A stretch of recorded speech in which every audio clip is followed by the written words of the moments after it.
Kulana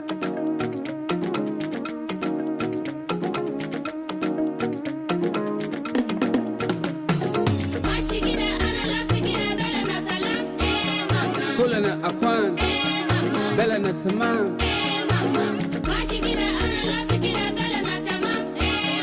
Bella na jamil, bella na ganyan. Strong, smart with a lot of love. Challenges come, we rise above. We give, we share, forgive, we care. Wealth here, fresh hair. Mashikire, analafigire, chaka ben kamal. No nero da, chaka ben no, no nero da, chaka ben kangu.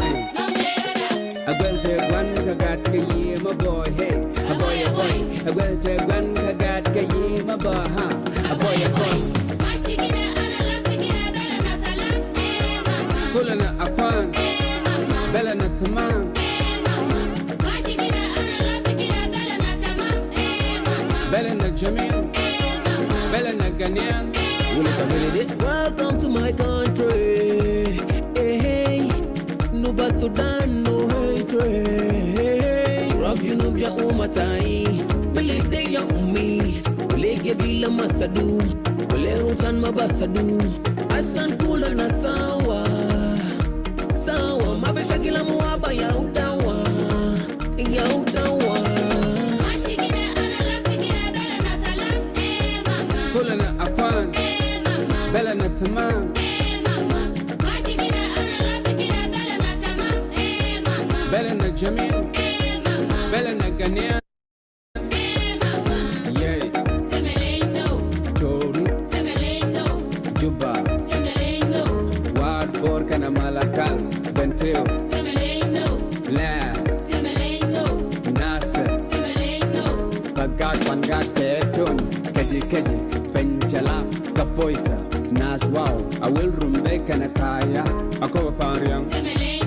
I will tell one, I got Kaye, my boy, hey, a boy, a boy. I will tell one, I got Kaye, my boy, a boy, a boy. Kulana akwan, bella na tamam. Bella na jamil, bella na ganyan.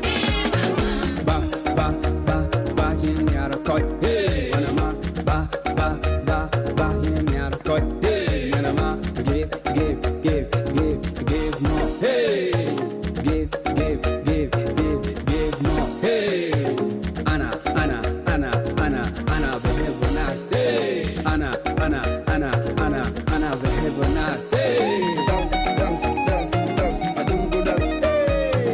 Dance, dance, dance, dance, I don't go dance.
Is this better?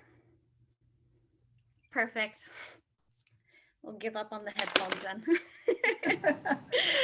Okay, so again, from scratch, my name is Stacey McNeil. I'm the co-chair for the Meridian BIPOC Employee Resource Group. I've been working with Meridian for 3 years, and I joined the ERG in 2021. So I'll be doing the land acknowledgement since I am located in Niagara Falls, we will be doing the area I am currently in land acknowledgement. So we respectfully acknowledge that the land on which we gather is the traditional territory of the Anishinaabe and Haudenosaunee peoples. This territory is covered by the Upper Canada Treaties and is within the land protected by the Dish with One Spoon Wampum Agreement. From coast to coast to coast, we acknowledge the ancestral and unceded territory of all the Inuit, Métis, and First Nations people across Turtle Island. Acknowledging reminds us of our commitment and responsibility to improve relationships between nations, as well as our own understanding of local Indigenous peoples and their cultures. We are grateful to have the opportunity to live, work, and play here. We give thanks to the ancestors who have served as stewardess of this land.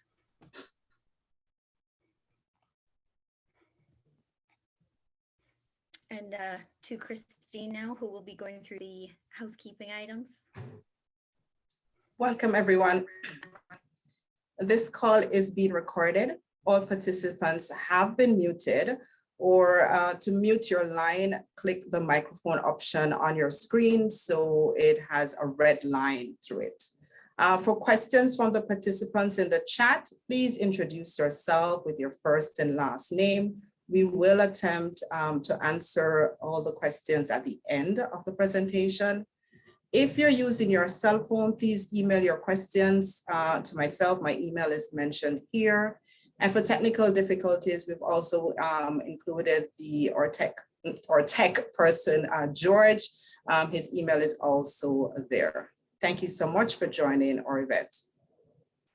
I will now hand over to our main moderator for today, Yuri Eshon. Yuri is a relationship manager with our BBC 500. He is based in Toronto. Yuri, over to you. Hello, everyone. As Christine mentioned, I'm going to be your moderator for today. And my name is Yuri Eshon, and today's event is actually being co-hosted with Welland Heritage Council and Multicultural Center. And they've partnered with us this month to put together some programming, which we hope will engage and educate and entertain you. I'm sure you enjoyed the Afro beats at the beginning. Let's first talk about why we're here today and recognize February is Black History Month. And in North America, this commemoration dates back to 1926, when it was called Negro History Week. And by 1995, Canada had officially designated the month of February as Black History Month, following the introduction of a motion by the first African Canadian woman elected to Parliament, the Honorable Jean Augustine. And since then, it's been celebrated annually. It gives us opportunity to devote some time to recognize the achievements, the contributions, and all the work that's been put in by Black Canadians and Americans who throughout history and today have been instrumental in making Canada a culturally diverse and compassionate and prosperous country. So the history of Black Canadians, and this is why it's important for February to be designated a month of recognition. The history of Black Canadians and the communities in Canada has largely been an untold one. And with today's event, what we hope to accomplish is to continue the process of giving a voice to those members of our community who continue to be marginalized, despite the significant progress that we've made to date. Today, our guest speaker is Alexander Tom. He is the head of philanthropy, marketing, and community engagement at at the United Nations High Commissioner for Refugees, so UNHCR. And today, what he's going to share with us is some key facts, maybe a few stories, and hopefully a call to action that will empower us to advocate for our Black communities, essentially. So I want to say a big welcome to Alex, and thanks a lot. Thanks for making the time today to sit down with me. I'm going to jump right in because I want to make sure we have enough time for all the amazing stories that you've already shared with us, and of all the successes, and also to answer any questions at the end. So Alex, being an immigrant myself, I've always felt a bit out of place when it comes to Canadian history, and I think I can attribute that in part to the dual history of Black Canadians. In the US, a large majority of Black Canadians can trace their history back to slavery. And it's easy to connect those systemic challenges of 400 plus years of oppression back to to that event. However, in Canada, it's also, I think, equally important to highlight the refugee and immigrant experience, because it does form such a large part of Canadian identity as a humanitarian nation that prides itself on its policies. This year, the Canadian government has announced that they plan on welcoming 432,000 immigrants to Canada. And that number is going to grow within the next 3 years, 1.3 million. Now, it's great to have all these goals, and it's another thing to be able to measure that success. That might be a little bit more challenging. And I assume that number of 432,000 actually includes the refugees that will be coming over, which is your area of expertise. And I'm hoping that maybe you can speak a little bit on that topic, specifically as it relates to non-white claimants and some of the challenges that they face when they resettle within Canada. Thank you, Yuri. I hope you could hear me. Yeah, you could hear me. I can. Okay, perfect, yes. Perfect. Good morning to you, and I think good morning to the staff of Meridian Credit Union, as well as our friends here at Wheeland Heritage Council. It's nice to be here, by the way, and thank you again for inviting me. And I'm really looking forward to this chat. So, I think firstly, to the folks that are not familiar with UNHCR, Yuri had mentioned, we are part of the United Nations. Our agency is dedicated to working with refugees and forcibly displaced communities around the world. Unfortunately, right now, there's 80 million that are forcibly displaced, right? That's the highest ever that we've ever worked with. And if you can imagine 80 million, that's more than twice the size of the population of Canada right now that are forcibly displaced. So it's sometimes it's hard to fathom that number, right? But on your question, Yuri, regarding the successes that we have so far. So the UN, or at least the UNHCR,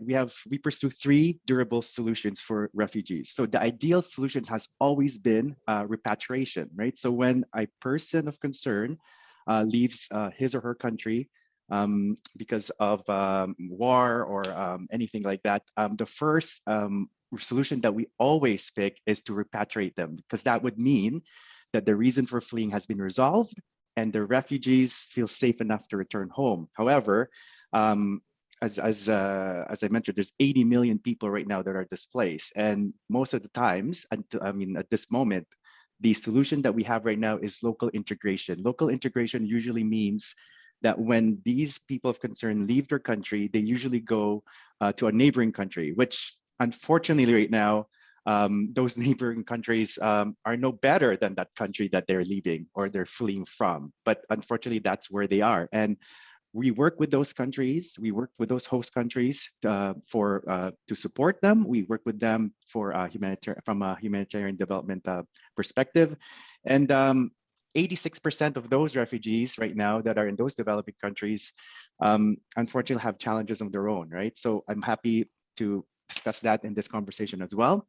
The third solution is resettlement. And this is where I think Canada has been very good. Canada right now leads the global community in resettling refugees. As you mentioned, Yuri, from an immigration standpoint, there is about 430,000 that the government right now has pledged to bring in from an immigration perspective.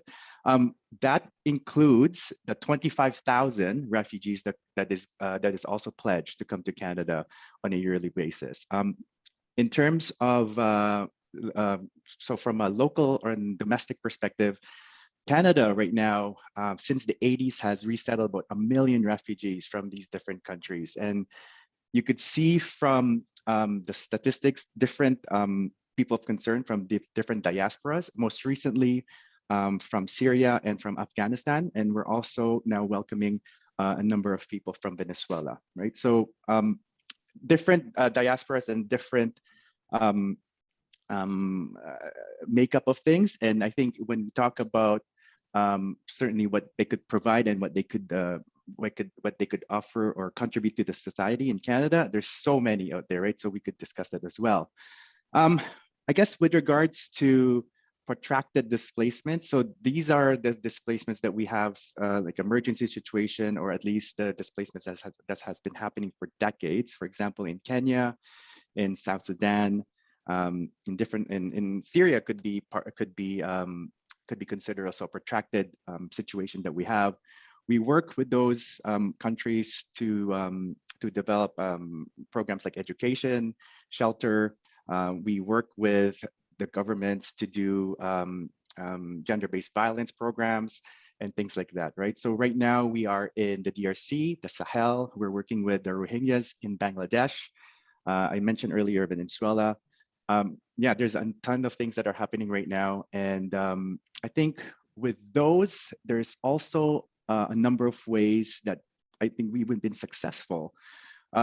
One of the things that we've worked, because you mentioned, especially with this program that you have right now, you mentioned things about inclusion and equity and diversity. I think one of the successes that we've had with regards to inclusion was that we've developed a program specifically in Syria, or at least in Jordan, for Syrians, where we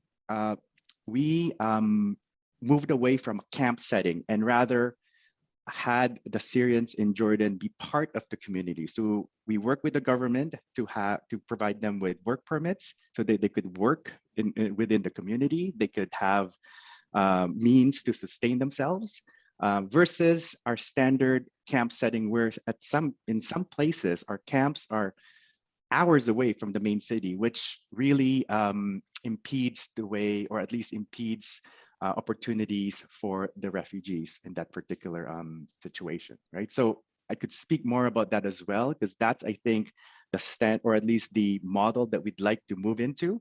And as you can imagine, that's way cheaper for the organization than having camp settings. So I'm happy to talk about those as well. But anyway, I'm gonna stop there, and then perhaps let's continue the conversation. No, you know what, and maybe we'll get into a little bit more later, but I wanted to maybe go a little deeper on something that you mentioned earlier. You're saying that it's important to have members of the community or members of refugees and immigrants be well integrated into the community and be able to assimilate. That's much better than a camp setting. Now, most people are going to look at that situation and say, that's great. So there shouldn't be any issues with, hitting the ground running then. You've been given great opportunity and so forth. Now, I guess you would have a counter to that. What kind of challenges, systemic or otherwise, do you think really stand in the way of individuals' success and families and their families? Mm-hmm. Yeah, I think it depends on the particular countries or particular particular countries that these people of concern are fleeing into, right? There's some countries that are very welcoming, some countries are not so welcoming. I think if we speak perhaps specifically in Canada, I mean, of course, the issues include racial discrimination, there's xenophobia, of course, there's difficulty accessing credits and loans, social isolations, there's definitely glass ceilings in their career advancement. Of course, there's a number of these folks that are still experiencing residual trauma from the war or from these awful things that they've experienced while crossing even. And of course, they have limited political voice or representation, right? And sometimes there's extended periods, although in Canada, when they come in, depending on what status they come in, there's a period where they're waiting for their papers or their status to come in, right? So, and I'm sure Janet from the Wheeler Heritage Council knows this very well, that sometimes there's extended periods of limbo just waiting for that permanent residency, right? And you could see how exploitation can happen from employees and employers in the meantime, right? So things like that, I think, are the challenges specifically in Canada. If we're talking about places globally, let's say, I mean, those challenges exist as well, but on top of that, they're in countries where, as I said earlier, they're in countries where they're no better than those countries that they left, right? And then that compounds the issues that they have. Okay, thank you for that. Now, again, I'm going to pick up on something that you mentioned before. Being part of a financial institution, we understand the importance of financial wellness and literacy and in day-to-day lives of Canadians. How is there a need you feel to bring that to the forefront for refugees, for immigrants in the resettlement effort? Absolutely, Yuri. I think one of the disconnects from a cultural perspective. So, for example, in the Muslim culture, right, the interest-bearing types of credit are not permitted. So then this really poses difficulty for that particular diaspora to get mortgages or just even day-to-day expenses like getting a credit card. I know that organizations like Meridian Credit Union has new to Canada programs and products to help newcomers from this perspective, which is fantastic. I think there's also other financial institutions there that are developing products specifically for certain diaspora, so then that way they are better equipped, or at least they have tools to integrate. The other thing too that what we found, especially from people of concern that are just coming to the systems like Canada, or at least the financial systems that we have here in Canada, is that the credit scores, they have no clue what credit scores is. There is no such thing as credit scores in those countries, right? So I think some of those like education in that type of model would benefit them, so then that way they could learn how to keep a credit score, maintain a credit score, things that we as Canadians are so used to, right? And I think Meridian takes this into this consideration, I believe, because I went to their website. There are certainly some aspects to that. So I think these are things that we could certainly help them from a financial literacy perspective. I guess if I go one step further on that, another example of some literacy that they need, especially from a Canadian education system, is that the credentials that they have are they have some of these, or most of these people of concern are very well educated and have credential, but there's barriers here in Canada, right? There's barriers exist for refugees to access domestic tuition rates and student loans. Many universities across Canada charge international fees to anyone without a citizenship or a permanent resident status. So it really makes it hard for a person trying to integrate in Canada. It really makes it hard, right, for those particular reasons. Okay, good. Now, yeah, that's great information. Now, to get more specific, when it comes to corporations and organizations such as Meridian, we operate on a larger scale and most of the time for profit. Are there ways that you see, whether it's through programs or community engagement, to really support these resettlement efforts within the marginalized communities? For sure. I think with our corporate partners, what we found successful is that they include refugees in their corporate responsibility mandates. They include refugees when they're developing business products, and I mentioned a few of them that are specifically challenging for certain diasporas. Or I think from an inclusion perspective, another thing is just simply having people or representation in their corporation to be able to, even as simple as speak the language that they have to communicate, or at least to work with them from an operation level, right? I think it's great to some of these, as I mentioned earlier, language is a barrier. It's great. It would be great if there's corporations that we have or we work with that have language specifically to those folks, so that they could go to their day-to-day banking, for instance.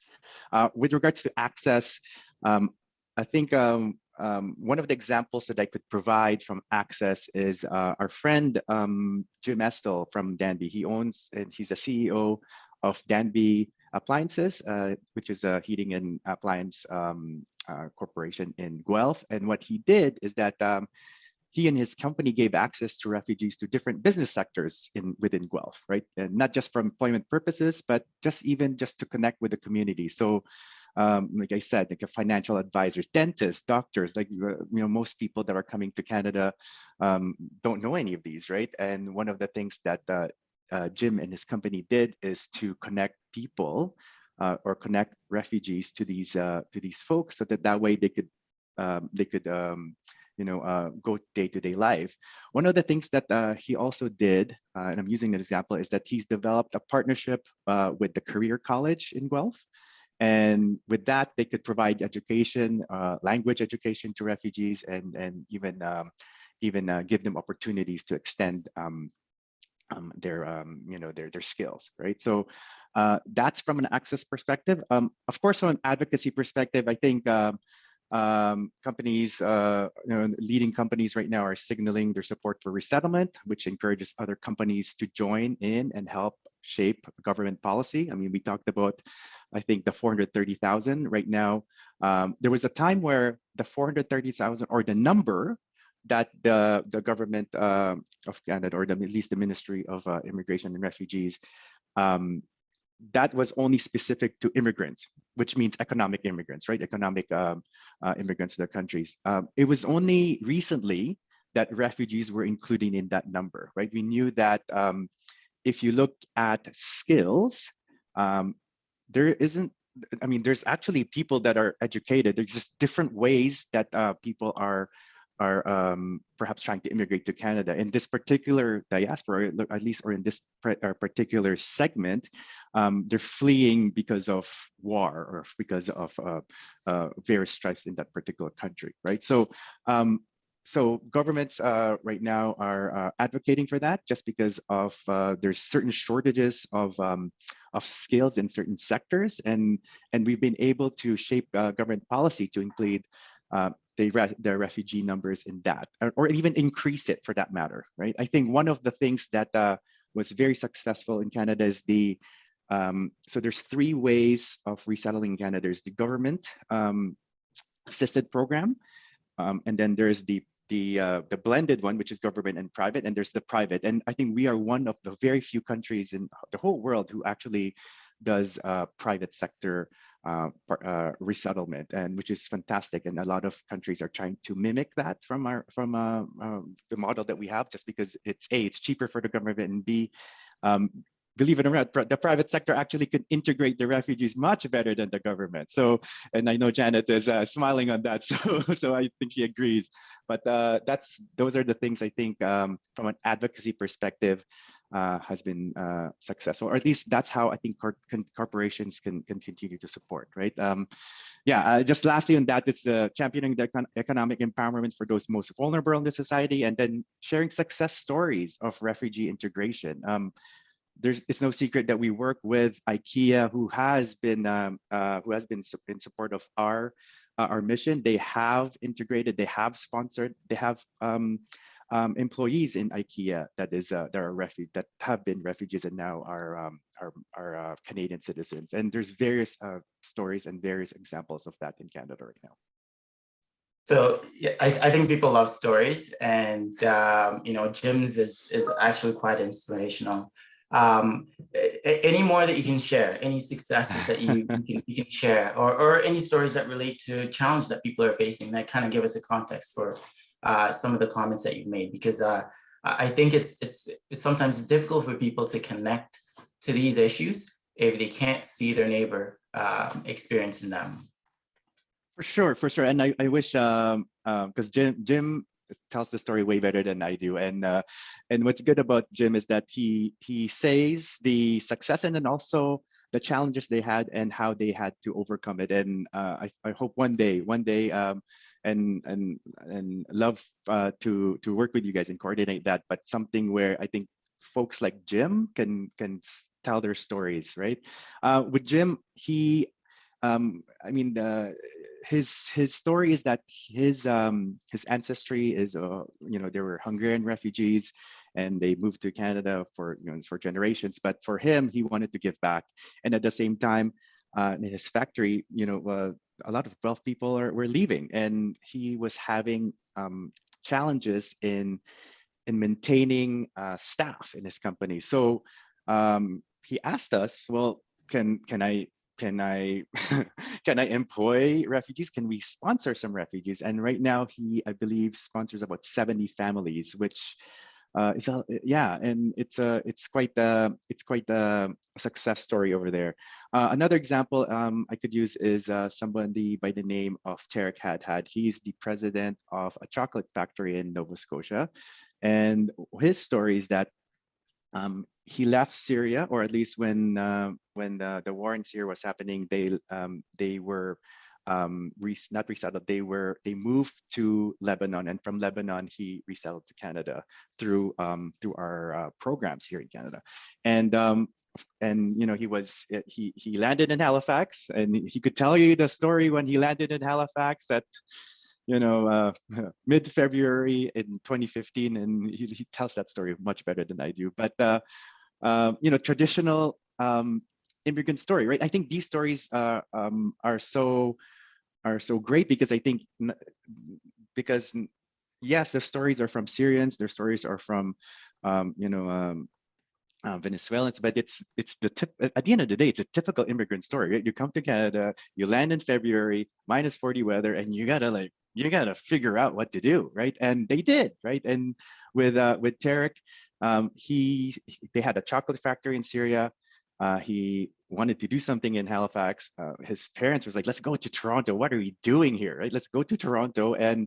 And for him, he's like, "No, I'm staying in Halifax. I want to make something out of this." And he did. They opened a chocolate factory, and years later, he's now employing Nova Scotians, right? I believe he employs 100 Nova Scotians in that particular factory. And there's other stories from IKEA. We work with the various FIs, the financial institutions, through employment, and through organizations like the William Heritage Council, where they have partners within those communities, and we'd love to continue working with those, because I think that's where really the story comes, right? Where I think there's a lot of stories where they come to Toronto and then they find their footings, but there's tons of stories outside of Toronto that are so inspirational because of all the challenges that they have to overcome, and the work of the community, right? And it's not just it really takes the whole community to take people, especially going through these challenges to reach success. I have more stories, but I know that there's time limitations, but happy to tell more stories. Yeah, you know what? Let's we can probably take a couple of questions from our viewers, and then if we have time, we'll get more stories. Maybe fit in. You actually shared a video with me that we might want to share with our audience as well. It just kind of captures the experience told from the perspective of a refugee. So yeah, we'll share that as well. But I believe we have some questions. Christine's going to assist me with that. Christine, do we have a question that we can share with Alex? Absolutely, thank you. Alex, thank you so much for the information, by the way. It's very chilling. 80 million is a big number indeed. So Brenda Bershaw, how can we, in the chat, she asks, how can we in Canada look to change our acceptance of professional qualifications so that immigrants can obtain meaningful employment more quickly? And she mentions doctors, accountants, and lawyers. Yeah, that's a complicated question, and there's a complicated answer to that. But I think I think what's happened with the pandemic and what's happened with with the pandemic is that there's certain sectors right now that are, and we hear in the news, right? We hear in the news all the time. There's certain sectors, especially from corporations that are outside big cities, where there's lack of, or at least there's a shortage of employees, right? And so I think that's been pushing the government to change policies with regards to qualifications and experiences, right? I think and I think that's where corporations, or I think people like us, need to keep pushing that. And I think that's where working with the MPs, working with government to change that, working with corporations to change that is important. With regards to like professional, like doctors and dentists, right? There's certain professional, I think, paths that they take. It's the same thing. I think there is, so I'm speaking specifically to nurses and PSWs, I think, and I believe some folks in this call will know more of that policy and how that policies is changing, is happening right now. But I believe because of the need, we are now trying to change that so that way people that have credentials, especially from other countries that are deemed to be that deemed to pass the standards that we have here in Canada could work, right? So I know it's a roundabout answer to that question, but I think more than ever right now, policies have been changing, and things and I think requirements are getting changed so that way folks like these particular diaspora can or these particular folks that have these particular experiences can expedite their employment. Yeah, thanks for that. And it's important for organizations like Meridian to put out programs that support professionals. I believe that we actually have a foreign credentials program. So that's something that and hopefully we'll be able to post that in the link so people can access that, get some more information about that, because it's important to have that available. Christine, do we have any other questions for Alex? Absolutely, yes, actually. Right. So DK posed, what do you think are some of the most important things to remember when helping refugees, Alex? Yeah, I think especially in Canada, we live in a G7 countries. We have tons of opportunities here. I think there's opportunities for our neighbors, especially the refugees that are coming in. But I think I remember there's one story that one particular corporate person told me. There was this one person within their employed. So it's they have a company in southwestern Ontario. And this particular person, the wife, went into, like, she bakes a lot, right? She loves baking. And one of the things that she said was like, well, my husband's working during the day. I want to show off my baked goods, right? So what she did is like, okay, well, I'm gonna go bake goods and I'm gonna go sell it in the mall, right? I'm gonna go to the mall with my baked goods. And of course, she went to the mall and started selling. And of course, the mall security is like, well, you need a permit, you need a stall, you need these things and that things, right? Which is, I mean, if you look at it from their perspective, I mean, they're probably coming from countries where you could do that, right? There isn't a Ministry of Health kind of document that you have to attain. There isn't like, a permit that you have to attain from the mall, or at least those kind of things. But I think that's my point. I think there's, I think for most part, these refugees are coming to Canada and they really just want to integrate, and they really just want to, make a better life like for themselves like anybody else. And I think for us that are here, making friends with them, educating them, or at least showing them the ropes is I think the most basic thing that we could do as a neighbor, right? And I think that will go far. And in this case, this particular person, I mean, he got like a lifetime of worth of goods because this particular person helped him, right? So baked goods anyway. But anyway, I think those are the things that we could do simple, on a simple base, on a basic basis. I think from from a business perspective, from a corporation's perspective, there's a number of ways that we could include refugees and in our programs, which also elevates them, right? I think that those are some of the basic ways, I think, in Canada. I like what you said about making friends with your neighbor who might be a refugee or an immigrant. I'm still friends with the first person I spoke with when I first walked into my high school. So that's great. I like that a lot. I think we have time for one more question. Christine, do you have another one? Yes, I have one more. So Janet expresses thanks, Alex, for all the work that you do for refugees. And she asks, what is the best approach to eradicate microaggressions, as you mentioned, language barriers with this demographic of newcomers? I think, I think for us, when we speak to our corporate partners on that particular question, because they do, right?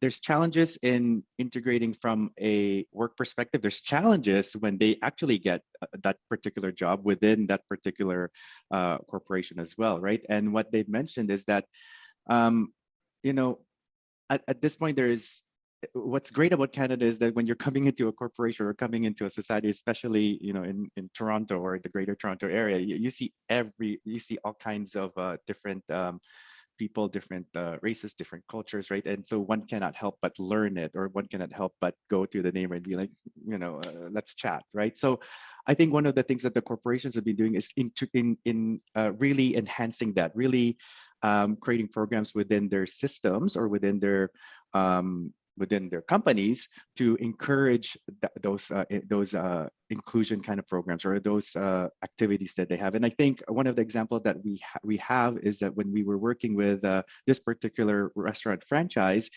is they do Lebanese food. Fantastic Lebanese food, by the way. So it's Paramount Fine Foods. They have about 60 restaurants around Canada. And what he said to me is like, yeah, I mean, it's a Lebanese food, but we have everybody. I mean, we have a Sri Lankan person at the back. We have an Asian person serving. It doesn't matter, right? I think that's where you kind of just, and what he said to me is that, if I do this, then that means it's open for everybody, and then customers will come and see that it's not just Lebanese folks here, it's other races here, and they would come to eat. And I'm like, yeah, that's perfect. That's completely understandable, right? And I think those things that these particular partners that we have cut down on those microaggressions, because yeah, I'm working in a Lebanese restaurant, but I'm an Asian person, right? It's all for the food, and that's how they did it. Yeah, thanks for that. I think that you also shared a couple of stories that kind of touch on the layered issues that some of these immigrants and refugees do face. I don't remember specifically which person you mentioned, but one of the issues is intersectionality and its interaction with the immigrant experience, because a lot of immigrants come to Canada to escape certain oppressions. maybe you can share a story of one of the persons that you've worked with who has survived those oppressions, was able to escape, came over here, possibly experienced a few of those issues here as well, but is now moving towards a place of success, or has reached that place, and what he or she was able to share with you. Mm-hmm. Yeah, no, yeah, every day we hear a story that is, you know, a lot of, and we're lucky in a way that we hear a lot of great stories as well, right? Because it comes from, you know, they tell us their challenges, and then they show us their successes, right? I mean, a perfect example is Emmanuel Jal, the person that was in that video in the beginning of this session. He was a child soldier in South Sudan, and again, you know, like with these, and when he told us the story, being a child soldier in South Sudan, that's it, right? The recruitment process of that is horrifying, right? They take you away from your family. You train you to be a soldier. They train you to kill, right?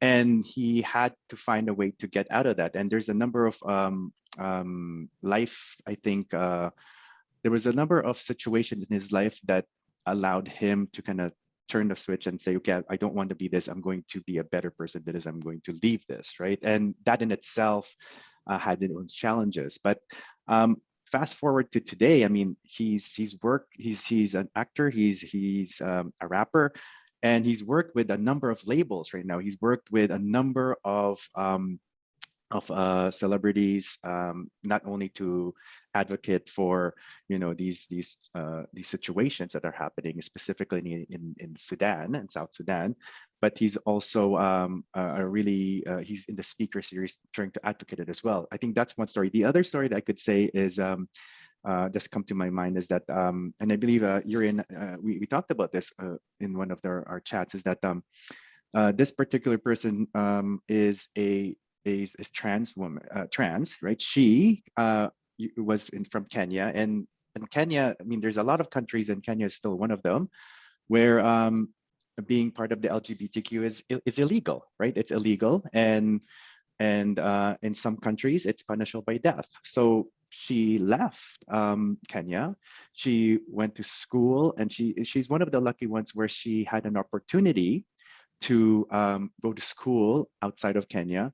But from there, one of the stories that she told me is that she came out in the US because that's where she went to school. But how Kenyan authorities actually found out that she was LGBTQ was she made it to one of the rounds in America's Top Model, right? And of course that showed in Kenya, and then they see her, and she's like, okay, I can't go back there. I need to figure out a way to make a life. I need to figure out a way to be myself.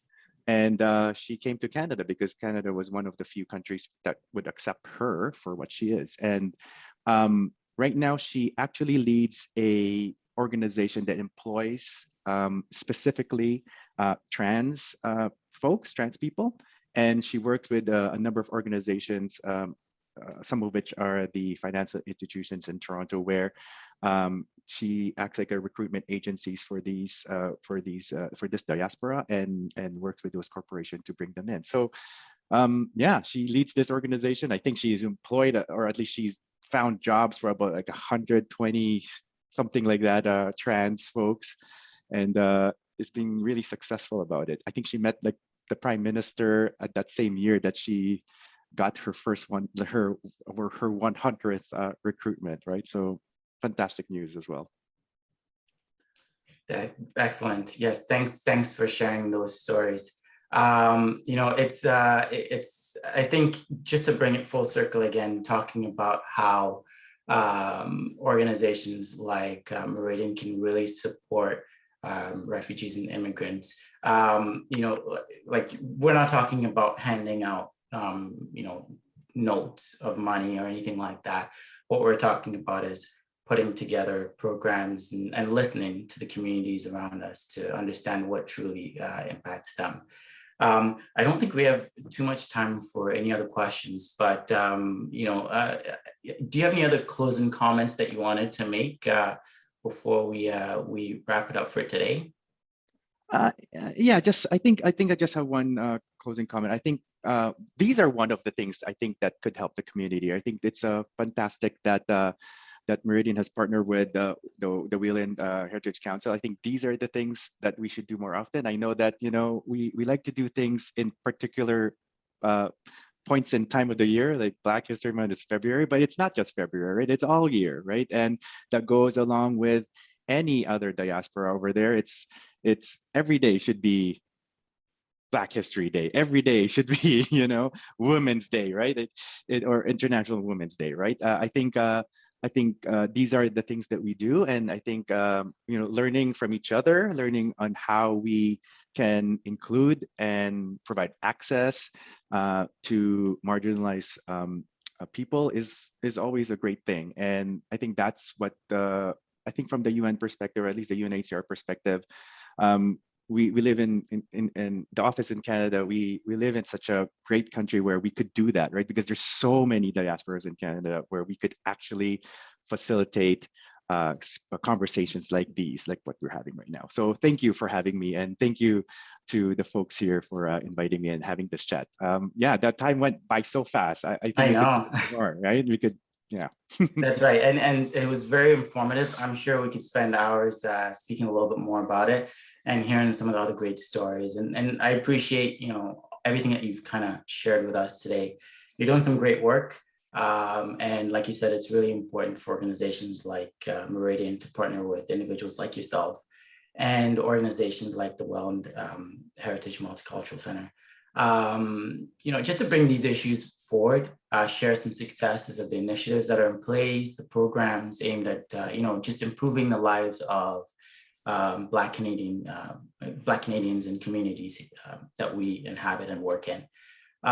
So we're gonna take a moment and actually listen to a quick poem that was shared by Alex. It's from the perspective of a refugee. And I think it kind of summarizes a little bit about what we've talked about here. Being able to hear the voice of someone who has lived the experience. So it's gonna play in a second, and when it's done, we'll be back.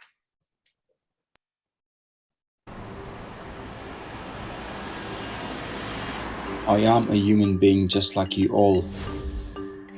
I have great moments, and sometimes I stumble and fall. I am merely a human being first and foremost.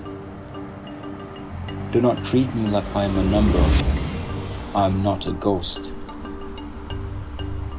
I have a family who I haven't seen in years. I try to wash away the pain, but all I feel are tears running down to the bottom of my face. I may not have a document yet, but I am part of the human race. I fight my battles inside and out, trying to prove I'm worth much more. I try to show you what I am all about, but you keep slamming the door. I have worked hard for everything that I have achieved. I am still human if only you will believe. Believe that I have a right to live and be free as everyone else. My circumstances, my life in chaos, I am in a mess. Through no fault of my own, I find myself here stuck. I'm stuck in this injustice, riding extremely low on my hope and luck. But I believe in all the good that still exists. The truth will surface if I persist. I must continue to raise my voice for those who cannot. This choice I do not regret. I am still a human being, least you should forget.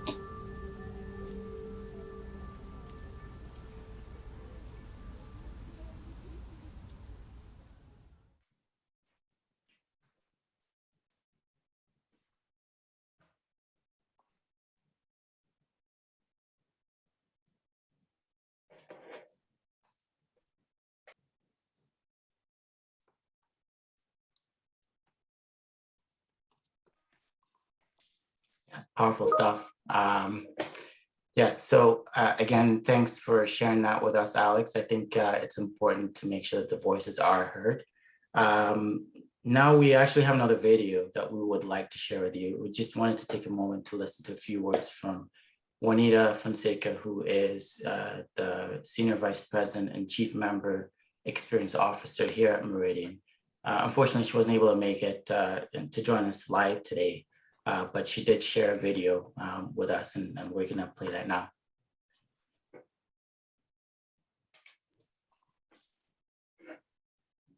Hello, everyone, and thank you for being a part of today's event. My name is Juanita Fonseca, Senior Vice President and Chief Member Experience Officer. I would like to begin by expressing a sincere thank you to those of you that could join the event today live. Acknowledging the time constraints faced by many on any given day, we're certainly grateful that there will be a recording available for those that missed it. It is both an honor and a privilege to be able to support annual speaking events and recognize and celebrate Black History Month and bring important topics that resonate with Black communities to the forefront. This year, I'd like to acknowledge our long-standing partnership with a respected organization that brought you this panel series. Thank you to the Welland Heritage Council and Multicultural Center for bringing this series to us live and involving Meridian. Throughout February, inspiring guests have and will plant new seeds, prompt new questions, and spark new thinking. They challenge us in a very powerful way to do more, to do better, and gain truer understanding of topics that resonate with Black communities. Our external partnerships are so incredibly important to us, and so are the people who drive the cultural change for better on the inside of our organization. We are truly fortunate to have a fiercely dedicated and volunteer-led Black, Indigenous, people of color employee resource group, and they serve as role models and examples to others. They bring their voices, they bring their ideas, and they bring them forward to help us identify barriers and biases. They help us to introduce programs and solutions that address both the wants and needs of the people who work with us and for us, and of course, those who choose to bank with us. Having celebrated my 25th anniversary at Meridian, I can confidently say that we are making progress, but there is still so much more that we can do, and we will continue to challenge ourselves to do more. There are 5 words that resonate with me about the work that we are doing. Passion. We have an eagerness to share and educate on Black culture. Consciousness. Being mindful, staying relevant, and promoting the how and the what that drives our actions. Unified. We are coming together for a greater purpose as an organization, which is to help our members, customers, and communities that we serve achieve their best life. Improvement. We look to do better no matter how far we think we have come. And prosperity. We take moments to recognize achievements and progress made and to keep aiming for higher success. Passion, consciousness, unified, improvement, prosperity. I leave you today with those 5 words, and once again, thank you for being a part of Black History Month right along with us.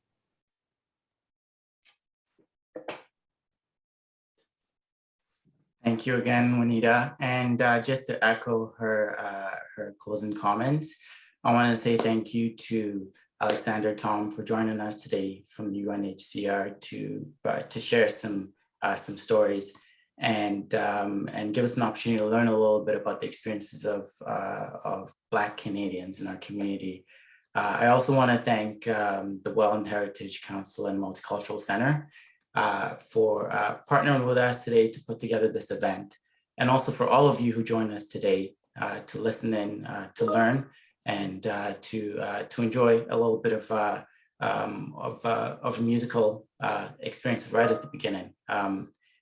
Maybe the next time we have an opportunity to meet, we will have a little bit more music. So please stay tuned. We do have something else that's coming up for next week. It involves a discussion about our small business initiatives here at Meridian and how it impacts our Black communities. So stay tuned. Again, thank you for joining us, and I hope you have a great rest of your day. Thank you.